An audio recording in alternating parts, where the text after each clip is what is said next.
Hello there, and welcome to the 24 Gauge podcast. We are your hosts, Dave and Julia Grant. A couple of nurses who are also a couple.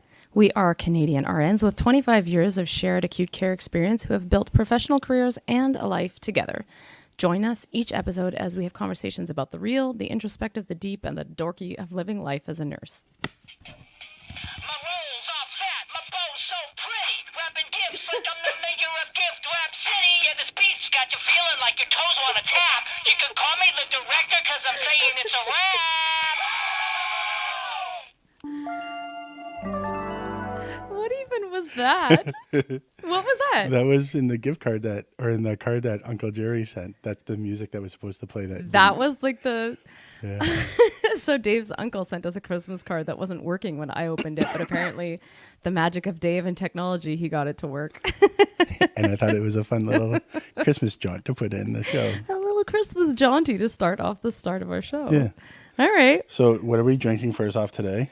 We are drinking espresso martinis because what a great way to spend an afternoon. Cheers. Clang. I wanted to actually cheers. Oh, clang.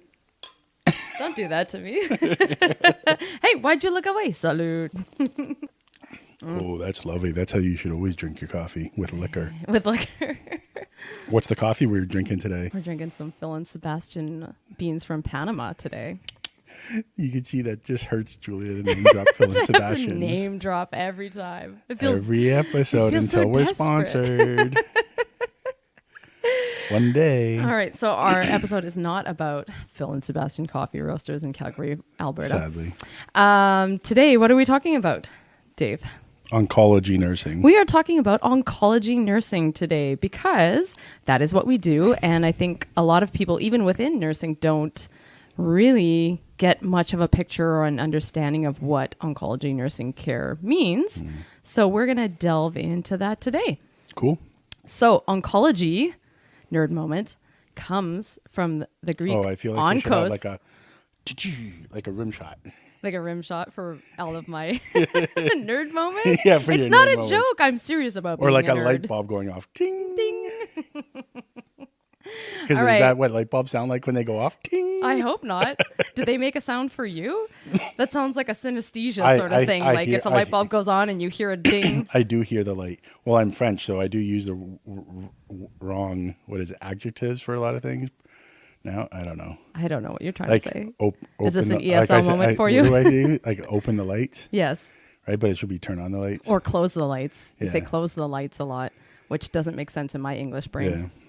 But we got there. So maybe I hear the light. Maybe you're ding. All right. So to get back to what this all started, nerd moment. So oncology comes from the Greek word onkos, which means tumor, volume, or mass, and it refers to cancer care. And what is cancer, Dave Grant? How do you define cancer? Oh my God! I did not prepare for that. No, you didn't. I have, I'll go from here. I have been You just doing. drink- I've been working in this field for 15 years, but that is the definition I am not prepared for. So cancer really is an umbrella term. Here, wait. I'm going to say what I think Okay. cancer is, Okay, and go then you'll for it. and then you'll properly define it.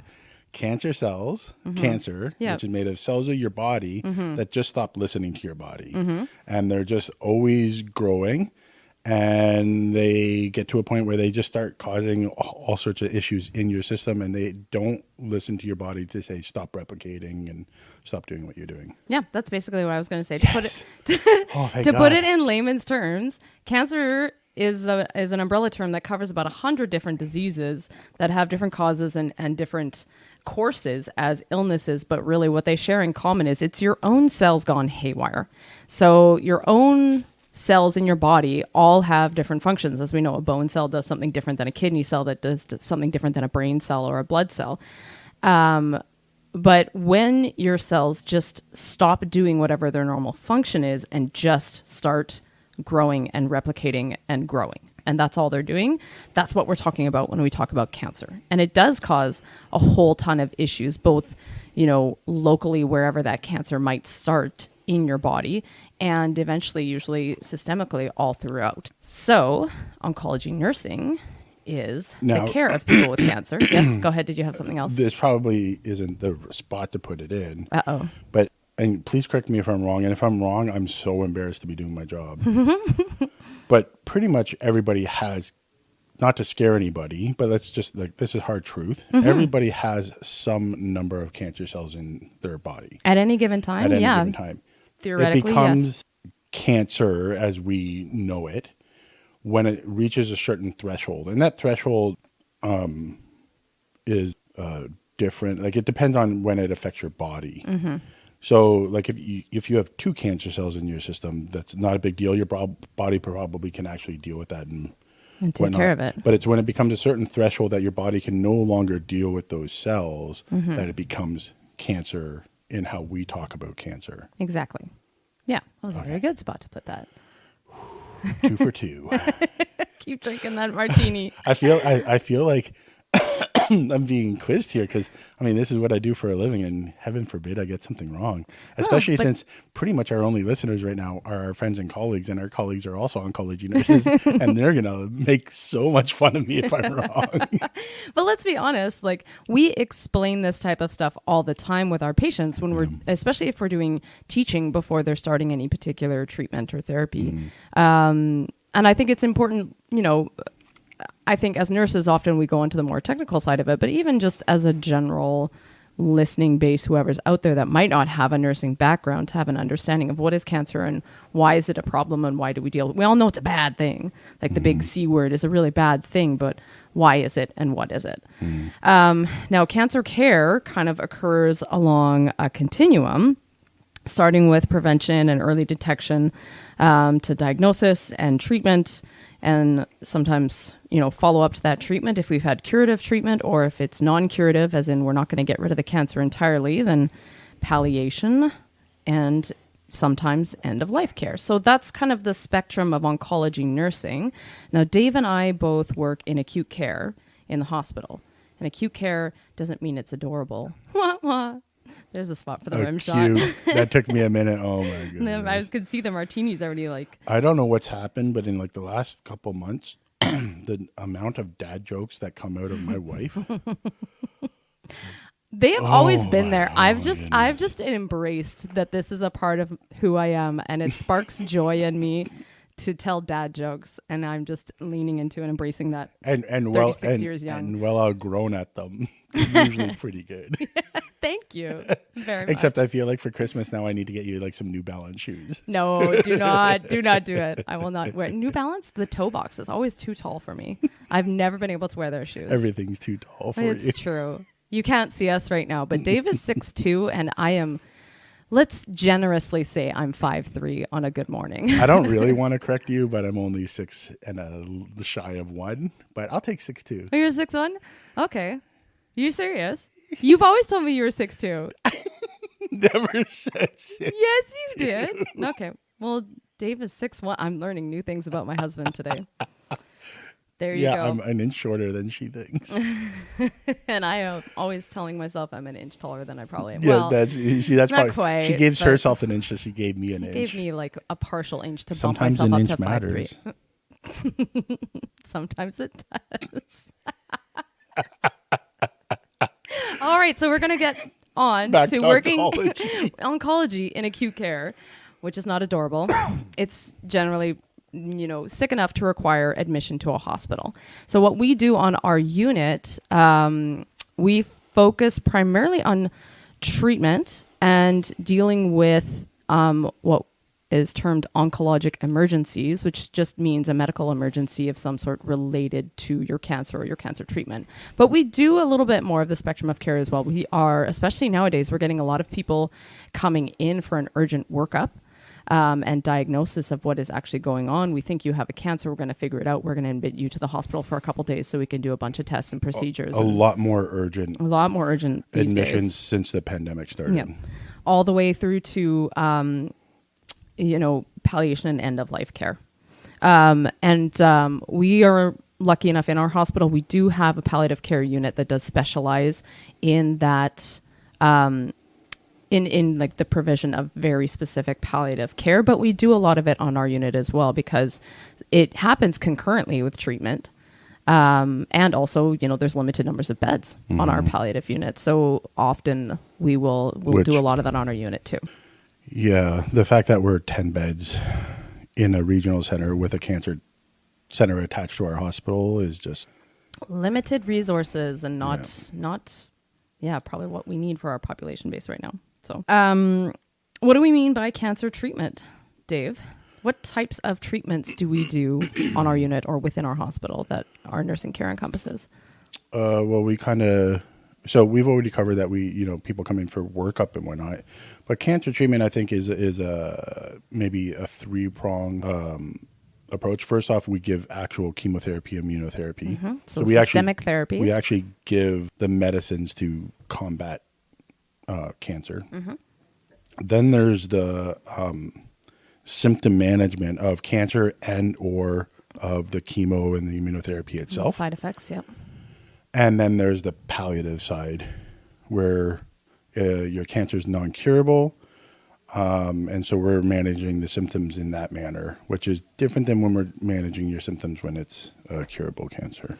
Yeah, so I think that's important to point out the difference too. When we treat cancer, there are both like curative and non-curative intents to our treatment. There are some times when we are going for curative, we're looking to completely eradicate this cancer. Yep. And there are times when it's not curative. And that doesn't necessarily mean that you're going to die of this cancer, but you'll probably die with this cancer, depending on the case. We can get into that in a little bit, but that's a important distinction. Yeah, because there are some cancers that will progress quickly and will, ultimately end someone's life. But there are some times where we're just treating a cancer ongoing as someone ages, and it might just be the accumulation of a lot of things that would naturally also happen with aging that end up causing death, even though they have cancer at the same time. Mm-hmm. And I think we should define palliative for those who maybe aren't within nursing, because I think people get really hung up on what palliative is or is not.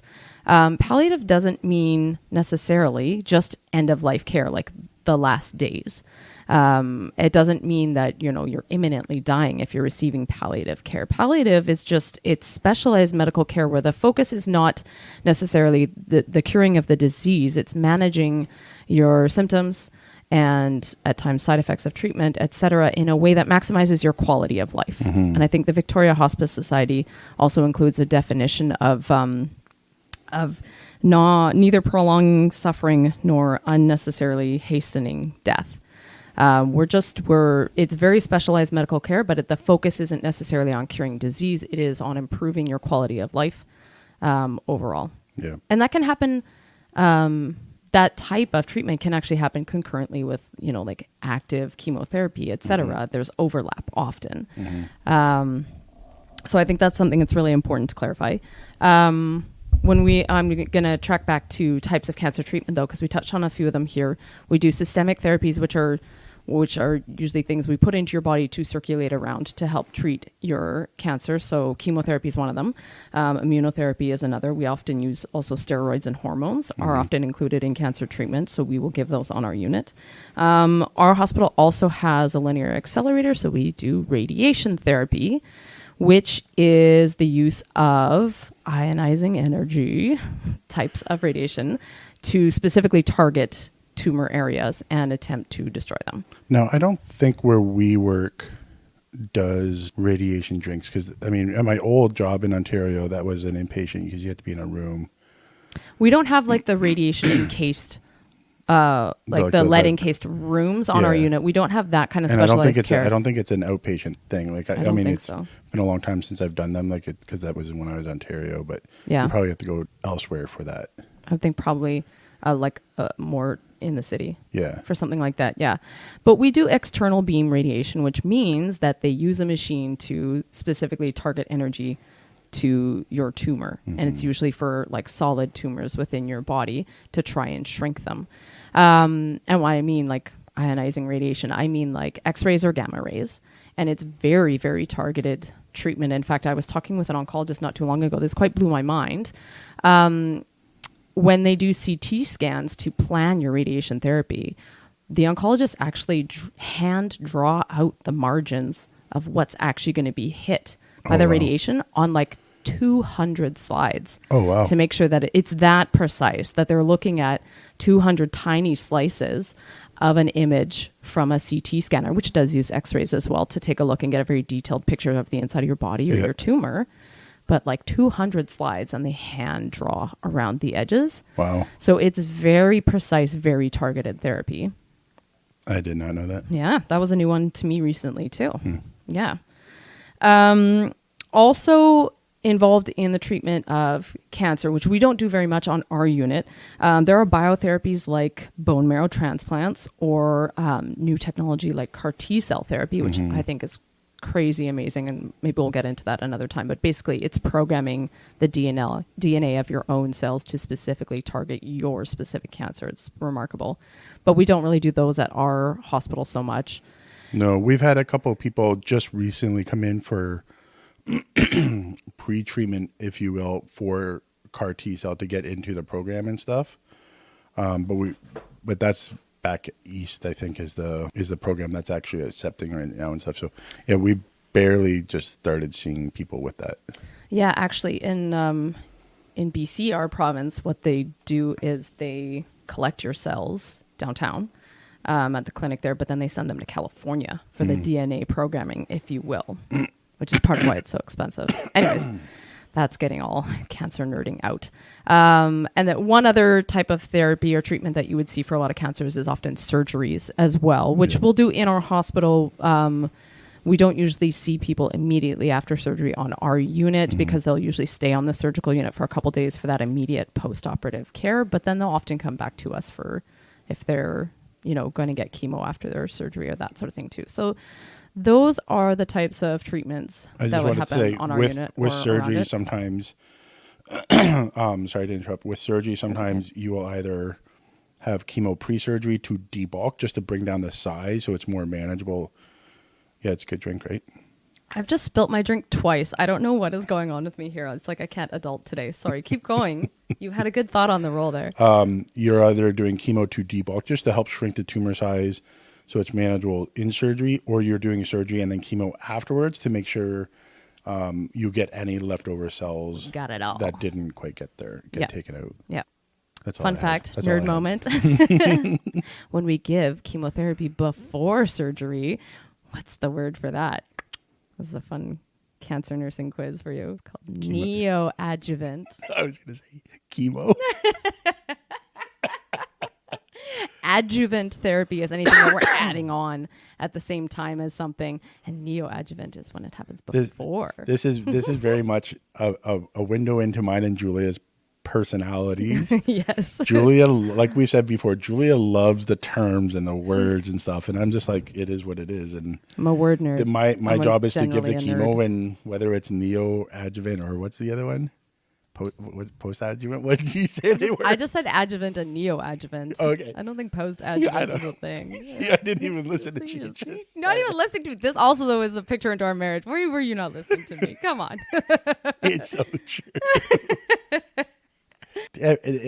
Nursing takes all kinds. I guess it does. All right. So that's a really that's the dime version breakdown of oncology care and nursing and what actually happens when you're treating cancer patients. I guess one other thing that I did already mention that I didn't go back and cover was just talking about oncologic emergencies, which I'll just briefly touch on now then. So when you have cancer and or cancer treatment, it can create medical emergencies that need specific care immediately. Yep. And we do deal with those a lot on our unit as well. And those can be either something structural. So in the case of a lot of cancers, you might get a tumor that's, say, pressing on your spinal cord. Well, that's a big problem. If you put too much pressure on your spinal cord, your nerve signals can't get through. Well, suddenly you lose innervation to a part of your body. That's a big problem. Or rather than like structural, where there's just a tumor putting pressure somewhere that there shouldn't be pressure, you can have metabolic emergencies where your tumor is creating a state that messes with the way your body normally functions. And this might be something like either your immune system is so low that you absolutely cannot fight off an infection and you're at risk of like just your body being decimated by this infection, or like an electrolyte imbalance, like having too much calcium in your blood that creates all sorts of problems for your brain function, your nervous system, your heart, et cetera, et cetera, et cetera. So we deal with a lot of those coming into our hospital or even happening on our unit and needing to catch them quickly and make sure that they're treated quickly. That's also a big part of oncology nursing care, at least for us it is in our hospital. So there is the dime store version of what it means to be an oncology nurse. So what does an actual day look like? What does that mean? Say say a chemo day, because there's a lot of days that we don't do chemo and it's just symptom management, which is just a lot of drugs or sending people to their tests and whatnot. But let's actually talk what a chemo day looks like, because it involves everything else plus chemo. So step by step, walk me through, what does your day look like? You've shown up on the floor, you got your coffee in hand, you sit down at the desk. Okay, so first for me, sit down at the desk, don't talk to anybody for about an hour, maybe grunt, wait for the coffee to kick in. So after Dave is a caveman for the first hour of any shift. Take note, it's not personal, it's just Dave. Yeah, so, okay, so when I start to function and interact, okay, so if it's a chemo day, this is for me, everybody does it a little different. Everybody organizes their day differently, which is just, that's nursing in general. But of course, when we start our day on the floor, the first 4 hours is the busiest, just on any nursing floor. Yep. The first things you're going to do is you're going to go and assess your patients, give them any 8 o'clock meds, 9 o'clock, 10 o'clock What do we meds. do before we assess our patients? I don't know. We do report in the morning. You skipped over report. That's a big part of the day. We're going minute That's what detail. I mean. Tell people, what does your day actually Okay, so first look like? thing, my alarm goes off. I roll over and groan. that Like I have an to go to work. old man. And then he slowly sits up and puts his hands on his knees and goes, oh, And then I stand up and my knees go like that too, and they groan. I guess we're marking this podcast as explicit now. oh, whoops, sorry. I was just trying to be honest. That is what I say. Okay, so sorry, you've gotten to work, you sat down at your desk. Okay, so yeah, we obviously get handoff report from the shift before. We go in and do our group report. We just let people know that what can take happened. anywhere from about a half hour, 40 minutes, say, before we're actually out of report and on the floor. Yep. So we know what's going on with our patients up to the point where we're receiving them into care. Yeah. So some people will go and assess their patients first. I like to, before I go and see my patients, I find if I go and assess my patients, then, you're waking them up and like, oh, I need to go to the washroom and help, or I have pain, and you kind of get busy, but we need to do certain things before chemo can happen. So pharmacy can do their jobs, et cetera, et cetera. So I like to do my chemo checks. So you have your protocol that your doctor's written up, that's in your chart. And as the chemo nurse that day, it's your job to go through the protocol and verify that all the criteria that is needed for the protocol to happen has been met. A lot of those are like different lab values, tests that have been done before you can proceed with the chemo. Sometimes you need audiology or hepatitis studies or different things, and you need to verify that all of those have been done already. Can I cut in here briefly and just explain protocols for chemotherapy? Yeah. So a lot of research goes into determining what drugs should be given for what cancers and at what dosing, and what side effects and toxicities you need to watch out for. So a protocol lists out all those things for treating a specific cancer or tumor type. And most chemotherapies and even immunotherapies are given, the dosing is based on something called body mass index, where we use my voice just cracked there like a teenager. We use a specific calculation with someone's height and weight, and use that to calculate what dose of drugs should be given. And then there are also specific parameters based on often lab values or other medical tests that are done beforehand. And so when we talk about a protocol, then we're looking at which drugs are we giving today? Was the original dose calculation done correctly based on their height and weight? And do their current labs match up with what we should be giving based on where medically they are at today? Now, here's a question. Is body mass index the same as body surface area? Oh, no. We use body oh, surface my goodness. area, We use body surface. but you That's so said body mass embarrassing for index. me. I meant BSA, body surface area. Good God. BMI, totally different. I am so glad this is being recorded because I never You can hold it over my get to head. correct I made a Julia. big error. God, I can't believe it. That's believe embarrassing. You are still sitting here on the couch and not just off in a corner somewhere. That Well, is so embarrassing. You know what? Oh, It's the martini's helping me right now, Thanks, Phil and apparently. Sebastian. Okay, let's clarify that. We give chemo based on body surface area. Yeah. What's the calculation for body surface area, Dave? Oh my god. Okay, it's which one's in the thing? It's the square. Height It's the times square root. weight? It's the square root Uh-huh. of height times weight divided by 3,600. Very good. Yeah. I've only done that about 1,000 times. That's the backwards order of operations, though. So If I did not don't do know- it like that. If I did not know how to do it. Well, it was embarrassing that I forgot the name of it. So, God, Julia. It kind of was. It was. I'm a little embarrassed for you. Anyways, okay, so we've defined what protocol is. So yeah, it's our job to go through and check the protocol, make sure everything's tickety-boo. It's for patient safety. Sometimes is the, the biggest protocol might have been written 3 or 4 weeks ago, depending on if it's their first cycle and when the oncologist saw them and when they can get in to get their treatment, which is a whole other factor. But sometimes in that intervening time, their weights dropped or I don't know, they were wearing platform shoes and their height is different or something like that.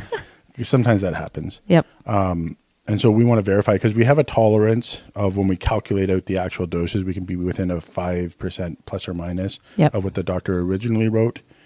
And with changes in weight and the time intervals and stuff, that can change. And so we would have to call the doctor and get them to rewrite it because we just want them to get the safe dose. We don't want them to get too little, which means then they're not getting enough to fight with what's going on. Yep. Or too much, which could have more. A lot more toxicities and side effects. Yeah. And, yeah. So anyways, Gotta be specific. You go through the protocol, check all those numbers, make sure that all the criteria are met. I'll make sure that the calculations are correct and stuff. But before you call pharmacy to let them know the chemo is good to go for the day, you would have to have a second chemo nurse. This is how it works on our floor. This is how, this is our promise. You get a second chemo nurse to double check all of those things as well. So it's independently verified by 2 nurses. So at this point, the doctor's done his protocol and written out the calculations and stuff.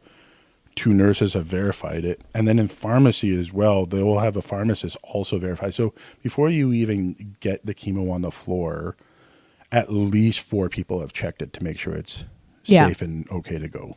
So a lot of checks and balances because these are high-risk drugs. A lot of checks and balances to make sure that we are not going to do something to unnecessarily endanger a patient. Yeah. Very careful around chemo. All right. Yeah. So then if in checking the protocol, something's different, like I said, we would call the doctor. Yep. Sometimes it's the weight's different. Sometimes the labs are different. And there are, most of the protocols have criteria for if, say neutrophils, if the neutrophils or the platelets Which are a type of white blood low, lower than typical, then there might be a modification that we do. Same with kidney functions. Those are kind of your 3 big ones that we modify protocols off of. Not the only ones, but those are your big ones. Yeah, kidney functions, neutrophils, which are a type of white blood cell very involved in your immune system, platelets, which are involved in clotting, and then also liver function and cardiac function come in play fairly often. Yeah. So, okay, so you've done all those checks, calcs, and whatever. Okay, so then what does your nursing day look like? So I've called pharmacy and said the chemo's good to go. Yeah, good to go for a patient. Sometimes that's 10 minutes. Sometimes that can take 45 minutes. It depends on how, like if it's a straightforward protocol or if you need to call the doctor and get things modified. Anyway, so now you're already sitting at an hour and a half on the floor without seeing your patient. So now you have to go and see your patients, obviously. Definitely. Because I got to get to my coffee break because it's coming up. Breaks are very important. Which sadly, I don't have Phil and Sebastian at work. We have Keurig, but that's okay. God. I should work on that. Hey, I got you a portable espresso maker for work so you could bring... I do sometimes when I want to be bougie because it's awesome. Anyways. So then I go see my patients. So typically, let's say pre-pandemic, if you're the chemo nurse that day, you'll usually have 3 patients because as we've already shown, chemo is an involved day. And if you have 1 or 2 protocols, it just compounds everything. So you have 3 or 4 patients. You'll have to go do all their vitals and do their head-to-toe assessment, make sure their respiratory, cardiac systems are all fine. And when we talk about a head-to-toe assessment, we mean it's a mini physical that you're doing with this patient to kind of capture all of their body systems as much as possible. Helps you plan out their nursing care for the day. Yeah, like they're in the hospital. They obviously are, sicker than, they're sick, or they're a bit more frail than they would be at home. So like at home, you wouldn't be getting, like if you were on outpatient chemo, you wouldn't be having this stuff happen all the time, but you're in the hospital for a reason. So we typically want to keep an eye on you. And for our non-nursing folks, outpatient just means you come in, you get your chemotherapy, you go back home. It's like a doctor's appointment. You're an outpatient. Exactly. Get out, patient. We're sending you home. So once that's done, depending on the time and whatnot, you'll probably transition to giving medications and stuff by then, because it's the morning's getting on, and you want to have the bulk of your assessments and your medications done in the morning, like in the first couple of hours. And most hospitals have standardized medication administration times. So 8 o'clock, 10 o'clock, 12 o'clock, 2 o'clock, those sorts of things for our non-nursing folks out there. And then, of course, you got to get it is important to get your coffee break in, as much as, we joke about it and stuff like that. If you're not taking your break, you need to give your brain time to reset. And when you've just been doing all that work, you're checking your protocols and doing your assessments and meds and stuff, that's a lot of work in a very short time. And usually on top of that, your colleagues are needing help here, or this person's needing help to get up to the commode or something like that. You need to give yourself a minute to just kind of reset and come back and be fresh for the next couple hours to keep going at the right level that you need to. What was I watching? I was just watching something the other day. I think it was I don't remember where I was seeing it. YouTube Shorts. Oh, most likely YouTube Shorts. Dave's favorite form of media right now. But they were talking about a loom textile industry during World War I, I think. And it had predominantly been men in the industry, and they had all went to war, so they brought the women in, and they were working, and they were really good at their jobs, but they could only sustain a certain level of activity for about 4 or 5 hours before the quality started to drop. And so the company that they were talking about, it was, I think it was Wigwam Cloth Company or something. You could I'll look it up and put it in the notes. Show notes. And I think that's actually the company's name, but they made these really intricate loomed knitted textiles. They realized that productivity was dropping off after a couple of hours, and they asked what they could do to help the women doing the job. And they're like, well, if you gave us like coffee every couple of hours, that would probably do the thing. And that's where the coffee break came in, because they realized we give them the coffee, they do better, and they can work for 8 hours a day at the level that we need them to get the job done. And I don't know if that's where it's probably Joe Rogan that as well. I don't know. But that's where they talked about where the coffee break actually was introduced into the workforce, was through this company that realized how productive it would be. Plus, you introduce giving a legalized drug to your workers to keep them going. So. Legally addictive stimulants. Yeah. So anyway, that's an aside, but that it is important to take your breaks. It's important to take your breaks. And that's nurses the takeaway. Are atrociously known for not taking their breaks. We sacrifice ourselves for our patients a lot of times. That's kind of like a stereotype, like we were talking about last week about nurses. We won't go to the bathroom, our bladders will be bursting because we have to help our patients go to the bathroom and stuff like that. Yeah.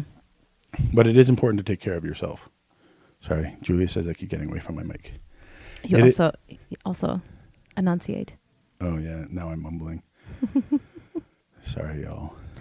I mumble and I have bassy voice. I could only imagine when I first started, I had to do taped reports.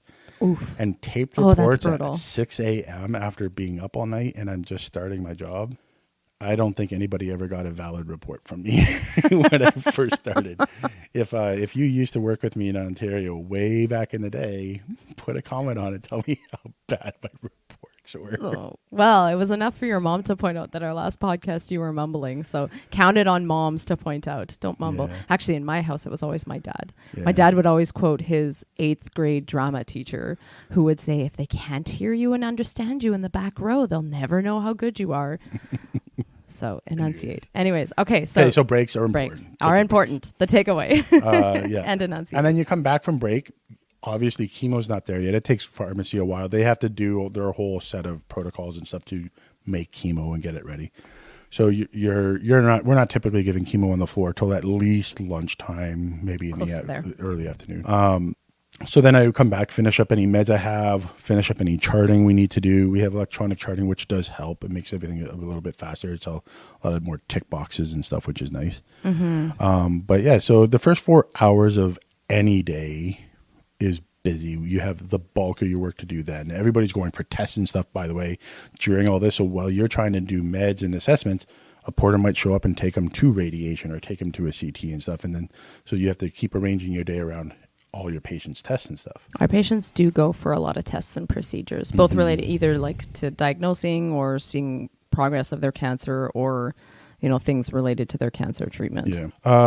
So, you know, by, 11 o'clock, 11:30, you're caught up on your morning work. You're waiting around for your chemo. You're still continuing any of the regular scheduled medications you have or the extras, the PRNs, the breakthroughs that people need when they're having extra pain or nausea and stuff. Kind of try to maybe get a dressing or two done, get your supplies all set up for your chemo, which depending on the chemo, so there's a couple different types of categories we have for chemos. We have our vesicants, which a vesicant is the chemo itself is safe while it's in your vein.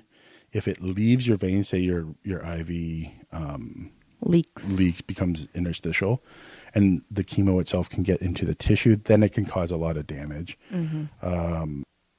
The word is escaping my mind right now, what that's called. Extravasation?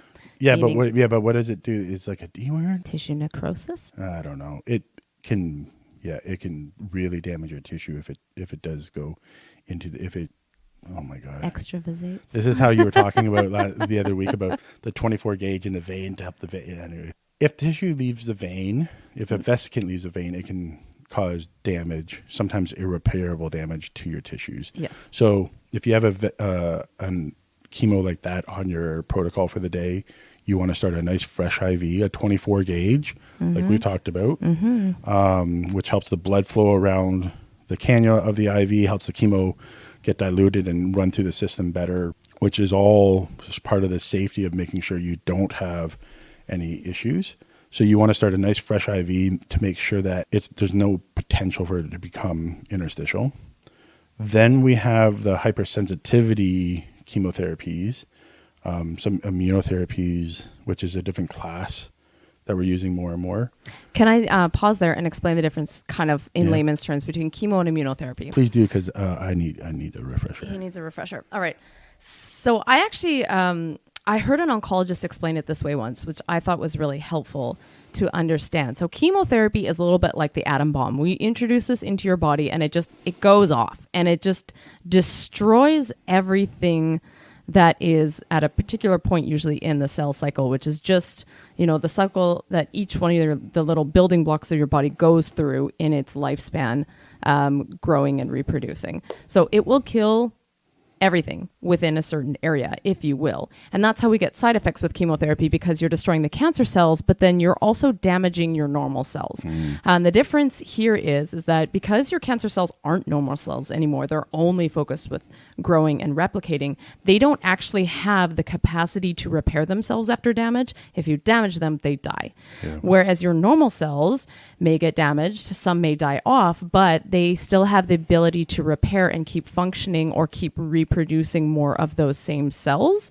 And so that's how you'll get the side effects with those cells being affected, like say your hair will fall out, but your hair will grow back because those cells will repair themselves and start functioning normally again. Whereas cancer cells don't have that capacity anymore. They're not normal cells. They're only growing, not doing any normal functions, so they just die.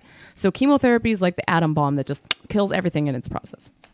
Immunotherapy is a newer form of cancer treatment wherein we are basically assisting your own immune system to help identify and destroy cancer cells. So either we're kind of inactivating cancer cells so that they're paralyzed and your body has a more chance to kill them off the way it normally would if it found one or two in your system rather than a whole tumor, or you are helping your body recognize cancer cells more easily, because that's part of how a lot of cancers do grow, is they figure out the cancer cells themselves have developed ways to avoid detection by your body's immune system that would normally just take care of rogue cells, individually. So Both are given what we call systemically, which means we give them as drugs through usually an IV, sometimes pill form, but usually IV, and it impacts your whole body. But they operate slightly differently. So chemotherapy, atom bomb, whereas like immunotherapy is a little bit more like sending in the Navy SEALs. You're training and you're going in a lot more specifically. And that's more the direction a lot of cancer care is going these days. Yeah, and those are the newer when drugs. I started, we pretty much had one immunotherapy that we did regularly, Like rituximab, yeah. And now I would say maybe 30% of our protocols, At least are immunotherapy protocols that we see. Yeah, so and they're like, I remember when a lot of our immunotherapies first started coming into Canada, they were like the super expensive, crazy drugs because, of course, they'd just been developed and it takes a lot of money to get the brain power and the equipment necessary to develop these medications for people. Like when we first started doing, say, the ipilimumab-nivolumab combination, which is one we often use for skin cancers and BC per se, it was like $50,000 a treatment. Yeah. Julia likes looking up how much things cost. Sometimes it's funny to me. Well, no, but the reason I do that, I guess the reason I do that is because the first time we gave ipilimumab, nivolumab in our health authority, I'm the one who gave it. And we gave it up on our ICU, which is also like, a little scary to be going off to ICU to give chemotherapy without my team around me and not in my normal environment. And like all the heads of everybody for our health authority were around because this was like some big moment. Wow. And it was like, don't misspike the bag, Julia. This is worth $50,000. Yeah, I think we'll have a podcast maybe later on about errors we made in the workplace. Because there are some doozies. Spoiler alert, not Dave that it, once. Not that have affected patient care. No. But just oopsie daisies. But just oopsie daisies that are like, oh, you're such a bonehead. Anyways. That does happen. Okay. So right. we talked about vesicants, the ones that can, if they get out of the vein, they can really cause tissue damage, which we don't want. Then there's the hypersensitivity drugs, the hot drugs as we call them. And for those ones, the problem with those ones is a lot of ways, sometimes that the way they're made, like rituximab is made with a monoclonal antibody, which is, what's monoclonal antibodies, where do they get them from? Well, in that one specifically, they use mouse cells to develop it. Yeah. It's murine. So some people can have an allergic reaction to parts of the formulation of the drug. That's what we mean by hypersensitivity. It's an allergic type reaction within your body. Yeah. So think about people who are allergic to bee stings. They have a hypersensitivity reaction. They have an allergic reaction. They take their EpiPen. Hopefully they're better. It's the same kind of thing in our hospital with these medications. And the first time they have it, you don't know if their person's going to be allergic to it or not. So those ones are important. We usually stay in the room with them the whole time, or at least for the first prescribed amount of time. And we have drugs on board, usually Benadryl and hydrocortisone IV to start with, which are antihistamines, which help alleviate the allergic reactions. Yep. So again, this is all part of patient safety with giving these drugs. And as with any treatment for anything, there's always going to be risks. I mean, I'm sure it sounds, as we're talking about this, like, wow, that sounds like such a crazy risk. Like, why would you put a patient at risk for that? Well, these can be really effective treatments. And these reactions for a lot of people can be medically managed so that they can take the treatment, have it safely, not suffer any like lasting ill effects. Like we're talking about, they have an allergic reaction, like we're giving drugs right away. So this reaction is lasting like usually only minutes because we are in there and dealing with it within the first immediately. minute of them within the first 30 seconds of them having an allergic reaction, the chemo nurse sees it, the drugs that are already drawn up, you push that through the IV, and a couple of minutes later everything is resolved. I've been doing this for 15 years. I've had numerous allergic reactions to or hypersensitivity reactions to my chemotherapies. And the Benadryl and the hydrocortisone have always done the trick. Knock on wood. All right, I got you. That, that's always the case. But they really do the drop. Now, because we're talking about risk versus reward, and all of healthcare is risk versus reward. All of healthcare is risk versus reward. Even doing nothing is risk versus reward. So, okay, so... keep in mind. we were talking about that in terms of how we prepare for our day. So you want to kind of know, is it a vesicant drug? So I need to put a fresh new IV in, and usually have it hooked up to some saline so it stays good while you're waiting for the chemo. Or is it a hot drug? Is it a hypersensitivity drug? In that case, I need to get extra drugs ready just in case there is an emergency, an allergic reaction. Also, before I gave the chemo, I would call the chemo on-call doctor to let them know so that they are aware we're giving a hot drug. They're in the building in case the drugs that we give aren't enough. Yeah. And then they'll give us further direction on, do we resume or do we slow down, whatnot. So by now, usually chemo is not done ready yet. So I'll go on lunch. Again, breaks are important. Take your breaks. Take your breaks. And sometimes you'll maybe have just like gone on break like an hour before, but you know that your day is going to be really busy from like 12 to 3 with chemos or like especially if you have multiple chemos or if you're doing a 1-to-1. So you just go on break before so that you're not missing it while you're doing chemo. Plus, then when you're going into chemo, you're nice and fresh. You had a nice break. You got some food into you. You're ready to go and be quite intense for a couple of hours and have your brain firing on all cylinders. Yeah, you're really ready to focus and be there and be the best you can be for your patients because they need that from you. They're counting on that from you in that time. You also have a whole team. And so what I like to do is by team, he means patient assignment. So before I do my go in for my chemo, I like to make sure all the other meds that can be done are done and that the other patients who aren't getting the chemotherapy that day have been seen to and have anything that they needed taken care of and whatnot. And if that's not possible, if they say they're going to be going for a test and they need assistance getting to the stretcher and stuff, I will let my my colleagues know that such and such person has an appointment in 30 minutes, but I'm going to be in a room giving chemo. Can you assist them and stuff like that?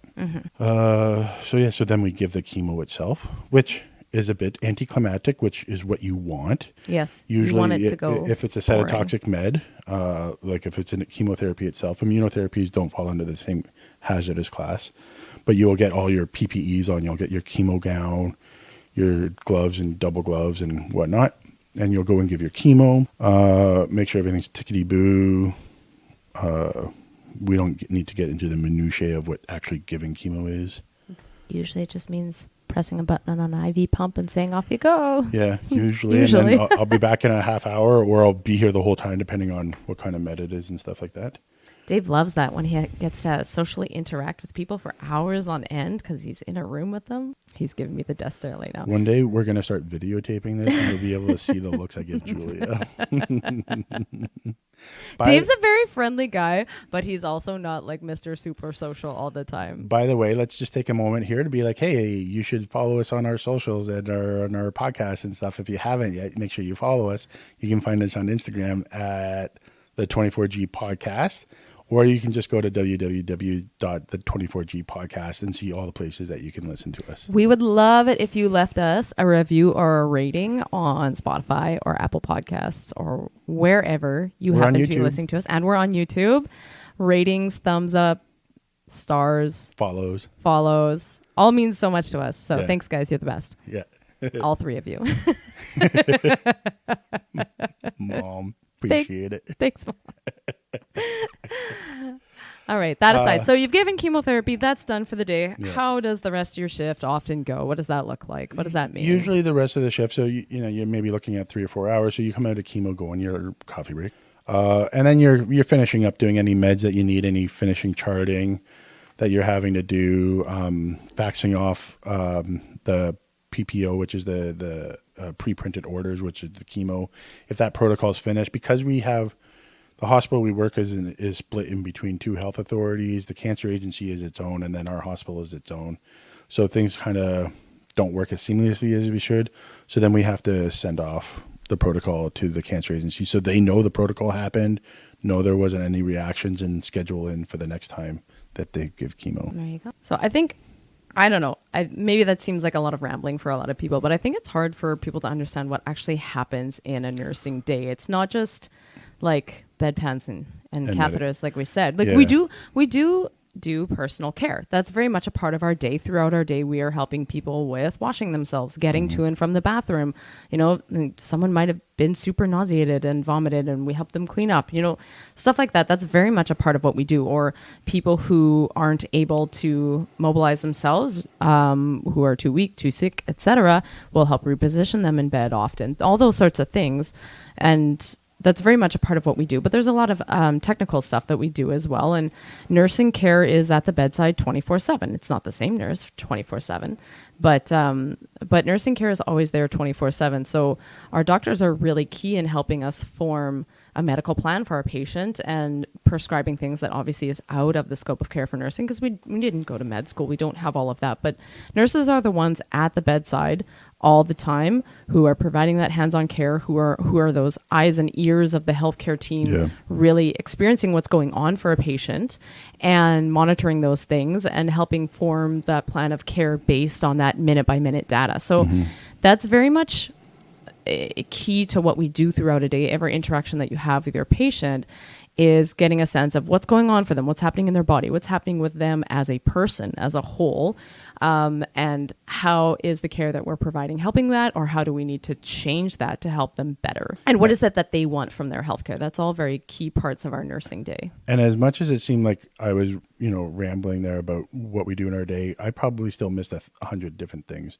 Nurses have internalized checklists of our day that is ever evolving depending on your 4, 5, 6, 7 patients' needs. And then the organization of that checklist changes depending on the acuity of those needs. And that can happen 1,000 times a day, that list gets reorganized to and added to and whatnot. So a nursing day really is managing chaos. And making a lot of decisions. A lot of decisions, like that we don't even think about a lot of micro time. decisions that just over years become instinctual. The biggest thing is obviously keeping our patients safe, and so you're always in there monitoring and talking to them, doing your assessments. Every time you go in to bring a med, you're kind of looking at them, seeing how they're doing. Anytime they call for something, you're always kind of like watching them and seeing how they are. And over time, it becomes something that you don't really even think about. But you're like, oh, that doesn't seem quite right. Let me check some vitals, or let me call the doctor. Let's get some orders. Let's doesn't look sound at like your lab values. Right. Like all of a sudden, it seems like your breathing's changed. Like it sounded fine this morning, but now I can hear a rash that wasn't there this morning. Let's check that out. And you're just doing all these things that just keep adding to your list to do. So you'll tick off, oh, I did these meds. Well, now you got to do this and that and the other thing, where they took their meds and now they're getting nauseous because of the meds they took. And the nursing day is managing chaos and just ticking off boxes, and you do the best that you can over the 12 hours you're there. And then the hospital's open 24/7. So if you don't get it all done, the next shift is there, and then you're back the next day and you'll just keep working on it. On top of that, that's just regular nursing. On top of that, you throw in the chemo and the immunotherapy and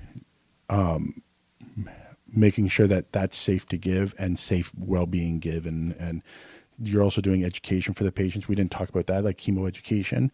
They'll get some from their doctors. They'll get some from the education centers that the cancer agency puts on.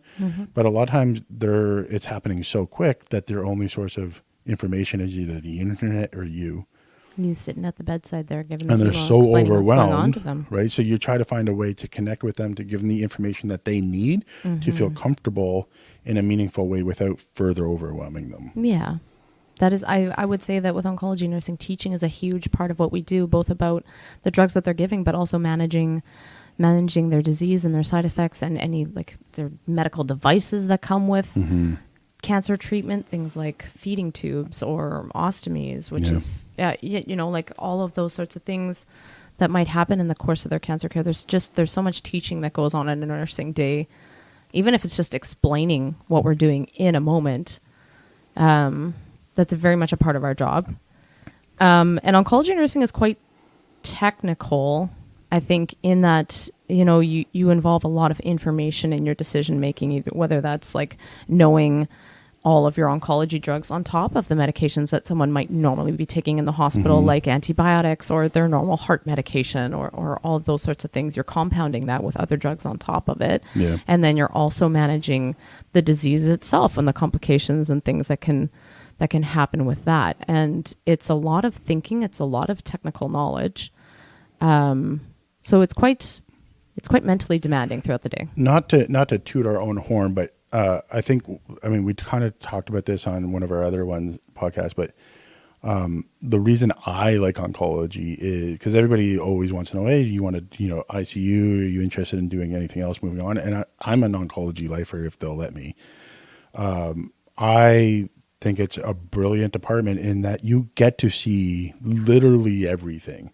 Pretty much. We've seen complicated surgical patients who have had spinal surgery and it's completely dehisced and you see their spine and you're doing the complicated packings and dressing care to dehisced just means a wound opened back up to neurological and psych issues that happen when you get all the steroids and you got a glioblastoma and your brain's chemistry's out of whack, to renal issues. Like we see it all on oncology. You might not see it every day, no, but you see it all. And you have to, you might not become an expert renal nurse, but you become familiar with renal issues. Yeah. You might not become the expert surgical nurse, but you become competent with surgical issues. So that's what I like about oncology is that you kind of, you become a kind of a jack of all trades, but a master of none. You kind of see a lot of different fields of nursing in oncology because cancer affects everything. And we deal with the symptoms and the management of those from every system. It really does impact everything pretty much when you have cancer. Yeah. Plus I find, and what were you, sample bias or whatever, because I've only worked oncology, but I feel like oncology nurses are much more entwined with the rest of the healthcare team, especially with doctors in making decisions, because we're the ones that are seeing like the oncological emergencies or dealing with PPOs that need to be readdressed and whatnot. We're kind of like, I just feel like we have much more, I don't want to say autonomy, but I just feel like I think there's a lot expected of, at least on our unit, there's a lot expected of the nursing team, but that does also give us the opportunity to contribute a lot. Yeah. And I think that contributes to a lot of job satisfaction for me at least. Yeah. And I'm not saying that other units aren't involved with the care team and with decision making from the doctor's point of view as we are. I can't really speak to that too much because I've only had limited experience on other floors. But just from talking to other nurses and stuff and to the doctors and whatnot, it seems like oncology nurses, especially at our hospital, are much more enmeshed with the decision making process about how things happen with patients than other nurses tend to be. I guess so. I mean, again, I think it does depend on what specialty you're in and what hospital you're in and all those sorts of things. But I do think there's a really high level of technical knowledge involved in oncology care. And, for both of us, I think that really engages our, our dog is getting upset with a neighborhood dog right now. I'm just throwing things at him to make him be quiet. He's not throwing things at him. He's like pushing him with a pillow. I am. I'm throwing pillows at him. Make it sound like we abuse our dog. All right. Okay. So I feel like, where are we at timestamp wise? I need to set a timer. Why are you always? Because I want to know, like, has it been 10 minutes? Has it been 2 hours? I actually don't know. I just like sitting and talking with you, Dave. So what does it matter? I don't want to, keep on yakking if we're going to make people sit. Do we have anything else to yak about? Okay, well, about oncology nursing, I don't know specifically. I do have two things that I want to bring up that I was definitely corrected about on previous episodes. Okay. I should have actually started with this on this episode, but first of all, after our last episode, when I was explaining where the name of our podcast is, or like where it came from, which to recap, 24 gauge just refers to the size of the needle that we use to put an IV in people getting chemotherapy. There are many different gauges of IVs that we use. That just determines, that just designates the size of the needle. And, a smaller number means a bigger needle going in. I got corrected by an emerge nurse because I talked about going into emergency and, getting a 20 gauge IV, which is a decent sized IV. Especially oncology. Yeah. That's a garden hose. We use a tiny little I don't 24 know the gauge. last 20 time is that much bigger. And I said, putting a 20 gauge in an ACF, which is the vein that's on the inside of your elbow. And I immediately had one of my friends who's an emerge nurse come back and be like, what emerge nurse is doing this? Number one, you only put needles in an ACF if you can't find like other big juicy veins, because the minute the patient bends their elbow, the IV is going to like pinch off, and then the machine's going to think it's occluded and will beep. And as anyone will tell you, nurses will do almost anything to avoid all the beeps and alarms. We will fix whatever we can to not have things beep at us all day. And she's like, I would never do that. Also, I would always use at least an 18 gauge. At least. She's like, maybe a 20, but definitely an 18 if I can get it. Put that garden hose in, get those fluids in, get the patient fixed and out the door if you can. I got corrected vehemently. Have you ever even seen it? Like, have you ever even like put in an 18 or like held an 18? I've dealt with 18 before. I don't know if I've ever put in an 18. I don't think it's ever been necessitated. I think once actually I was in like a pre-coding situation where we had a lot of medical people around trying to prevent someone from going into cardiac arrest. And I had attempted to start an IV and the patient flailed around and I couldn't. And the doctor just like clamped their arm down and put an 18 in. Just so we could like push fluids. So that's the closest. That's the closest I've been. I've never put one in. Have you? I don't know if I've ever even touched an 18 gauge. I just don't think that I've been in clinical situations that have necessarily like necessitated it. No, but in an emerger, like you came in with, I don't know, you stub your toe, 18 gauge. No, I think if you come into emerge with a stub your toe, they're like, here's some Tylenol, go home. Depends on your emerge. Well, I guess so. Oof. We won't get into that. We're not emerge nurses. We're not qualified to talk about that. The other thing I did want to clarify is I think in our very first podcast, we talked about the Pillow Talks podcast, which I misquoted their names. I think I said Vanessa and Xander Martin, but it's actually Marin, Marin. I apologize for saying that one wrong. I hope I did that one correct now. I don't want to misname them because we really like that podcast. Yeah. It's a lot of fun. You should go listen to it. So I guess this will wrap up our day here. Just so you know, the timestamp is over an hour. So that was a good conversation. Hopefully, while we were rambling, we made y'all laugh a little bit along the way and gave you a better insight of what nursing is like during the day and also what oncology nursing is, maybe in general. Our rambly attempts at doing so. Thanks for coming along for the ride. So like we said, though, we are all of a sudden everywhere online that we could possibly be so far. For the most part, if you go to www.the24gpodcast.com, or if you're feeling fancy, you can write out www.the24gauge, actually write out gauge.podcast.com. It'll go to the same spot. Oh, did we get both? Yeah, we got both. We snagged them both before somebody else did. Go us. If you go to there, that'll show you all the places that you can listen to us or watch our static video on YouTube. Dave wants to film us eventually, which makes me slightly nervous. We'll get there. We were going to do it today, but didn't quite feel like setting that all up yet. It's going to be a nice backdrop. Eventually, we'll be on tree. TikTok too. We'll put shorts on there and pretty much of us drinking and being weird. And then, anyways, www.the24gpodcast.com or on Instagram at the podcast or the 24G podcast. Yeah, 24G podcast. And that's where you can find us. So hopefully you'll interact with us. We'll figure out a question to put on for this week. And if you want to answer that on the Spotify, that'd be awesome. That'd be very fun. Or in our Instagram stories. Yeah. Before we wrap up here, Dave, I want to ask you, what is one thing that you wish people understood better about oncology nursing? If people could have a takeaway from all our talking today. What's one thing? Oh, you should have pre-prepped me for this. No, you told me not to pre-prep. You said you wanted to wing it with your opinion. So, okay, while you're thinking, I'll give an answer to that one. Okay. I'll try to actively listen, but I won't be. Okay, well, you just think. I can see the wheels turning from here. They've been slowed down by that martini. Yeah. Here's my takeaway that I would love for people to understand a little bit more about what we do in a day or just what we do in general. We haven't touched on this yet, but I'd love for people to understand that what we do isn't just always tragedy. Like, I think a lot of people think oncology nursing, and I get this, oh, that must be hard. Like that really, like the like the I'm sorry for you sort of face. Like what we do is this really like terrible, emotional, tragic, it's all death and dying sort of thing. And there is an element of that in what we do, as there is in every aspect of healthcare. I mean, we deal with death and dying. That's part of healthcare in general. But I wish people understood a little bit more about oncology, as there is a lot.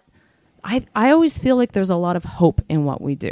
Number one, whether it's providing treatment so that, people get cured. People do get cured of cancer. They kick cancer and they go on to live their lives. They go on to, like have their proper retirement and travel with their significant others, or they, walk their kids down the aisle or see them graduate, or they even, get to get through college themselves, those sorts of things. That does happen. And even for the people that we can't cure, I think there's a lot of hope in being able to provide relief from terrible symptoms and help people choose actively what they want their last days to look like. And I find that very, I don't know. I just find that there's a lot of hope in that. And it's not as like terrible and tragic as everybody always seems to think oncology nursing is. Cool. Can I say ditto? No. Copycat. I don't know if I have a good answer. The one that I was thinking about while you were talking about all of that is I just had it happen the other day. A family member was like, every time I meet a nurse right now, I just want to stop and say that, we appreciate you and you're a real hero and all the stuff that you've done, especially during the pandemic and stuff. And I think that part of me just kind of wants to answer the question that you asked by saying oncology nursing, as much as I want to be like, yeah, I am a hero. I save lives and stuff. It's just another job. Yeah. It's no less or more important than other jobs. Mm-hmm. It's a job that's needed. It's a job that personally touches people's lives, and you might actually save a life and stuff like that during the course of your career. But having done this for 15 years now, maybe I'm just I don't know, pessimistic old man or whatever, but it's a job. There's nothing more special about what I do versus what my buddy does who drives truck. They're all needed in our society. Mm-hmm. They all take a certain skill set that you either learn on the job or you go to school for and stuff like that. We all help our society just in different ways. And I don't know if that's, I don't know if I've ever said that out loud or ever really thought about it, but that's just kind of what I'm thinking about it now, having been doing it for so long. Yeah, I mean, I'm privileged to be able to do what I do and interact with people and help them through probably some of the worst times in their lives, mm-hmm. and give them hope, like you were talking about and stuff. Mm-hmm. But it's just another job. So you don't want people to treat you like a saint. Oh, you can toot. You're not looking for canonization. You can toot my horn if you want.